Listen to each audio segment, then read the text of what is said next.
She smelled like Hyde Park, Artie said, and she were pretty.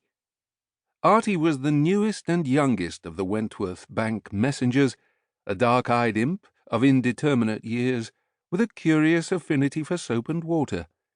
In Ned Wentworth's experience, cleanliness was an acquired habit for children consigned to London's streets. Artie, unlike Ned himself, had taken to regular bathing with the enthusiasm of a schoolgirl shopping for hair ribbons. "This woman smelled like horse droppings?" Lord Stephen Wentworth asked.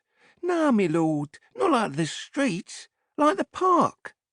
Artie raised his little paw as if to wipe his nose on the back of his wrist.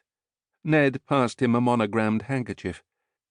"Do you mean she bore the fragrance of fresh air and greenery?" "She smelled like spring," Artie said, snatching the linen and honking into it. "All sweet and sunny." He folded the handkerchief and held it out to Ned. "Thanks, Gov." Stephen was milord, while Ned was Gov, and thus it would ever be. "Keep it, lad," Ned said. "So the lady wore a lovely fragrance, was pretty, and passed you a note that you were to give directly to me." "Was she pretty like a fine lady?" Lord Stephen asked, "or pretty like the woman outside the theatres of an evening?" Artie looked affronted. "She weren't no whore. She got into a fancy coach, with crests on the doors and boot.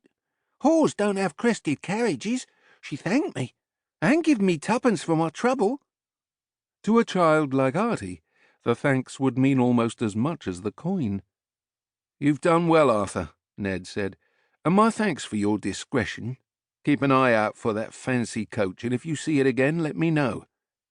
Artie had the most cherubic smile, all bashful and innocent, which was doubtless why the schools for pickpockets had been haggling over which one would recruit him. And Artie, already wise to the ways of the streets, would have considered that training vastly preferable to many other ways of earning his bread. "On your way," Lord Stephen said, gesturing with his cane toward the door, "and keep mum, my boy. This is bank business." The lads took pride in protecting the bank's privacy, as had Ned when he'd been a boy with a bottomless belly and little ability to safeguard himself. Lord Stephen waited until Artie had withdrawn before taking a seat on the tufted sofa near the fireplace. Ned's office was comfortable, not quite luxurious.